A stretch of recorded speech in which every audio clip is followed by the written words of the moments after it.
I spent 5 years studying the life of Sir James Edward Smith, including 2 years cataloguing his correspondence and another 3 years writing his biography, the first full-length treatment of his life to be published.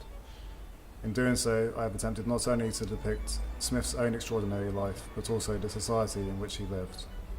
James Edward Smith was born in 1759 in Norwich, and by the time he died in 1828, he had risen to the pinnacle of British botany. Before he was even 30 years old, he had founded the Linnean Society of London as a forum for the discussion and dissemination of natural history.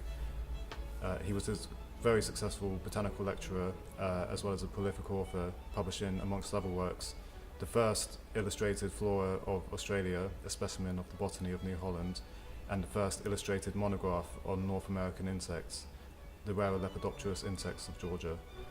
He enjoyed a particularly long and successful collaboration with the artist James Sowerby, one of the most gifted and talented of all natural history artists, and he was consistently re-elected to the office of President of the Linnean Society, and in 1814 he became the first person to be knighted specifically for services to science. The turning point of Smith's life came in 1784 when he purchased the scientific collections of the great Swedish naturalist Carl Linnaeus. Linnaeus had revolutionized the study of natural history through the introduction of new, simple systems for naming and classifying nature. Over the course of his career, Linnaeus amassed a huge collection of specimens: plants, insects, fish, minerals, and shells.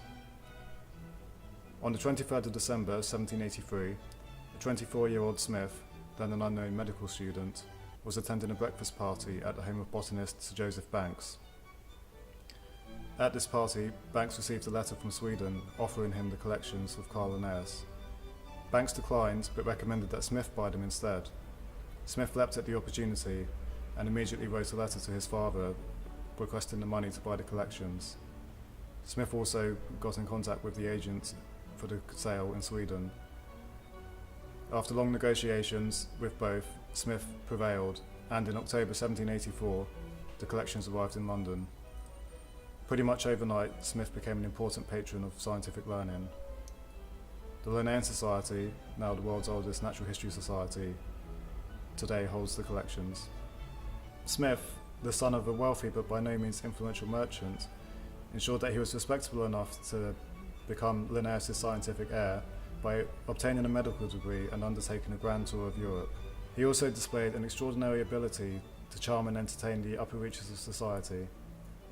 He attracted many numerous noble patrons, and in 1792 he reached the pinnacle of polite society when he was invited to instruct the Queen and the princesses at Windsor in botany and zoology. Smith successfully navigated the dangers of teaching his royal benefactress the mysteries of animal reproduction and plant sexuality. Linnaeus had a vivid imagination, and he characterized a flower's stamens and pistils as husbands and wives, in one instance describing 20 males or more in the same bed with a female. Another example was the genus Clitoria, which even some of Smith's contemporaries found too much, one friend of Smith's describing it as a singular piece of vulgar lasciviousness. Despite this, Smith was invited back to Windsor on several occasions. However, a misplaced remark in Smith's published account of his tour of the continent, in which he compared the recently executed Marie Antoinette to the infamously debauched Roman Empress Messalina, led to his invitation being withdrawn. The Queen, quote, having found so many bad things which she could never forgive, that she could not go on.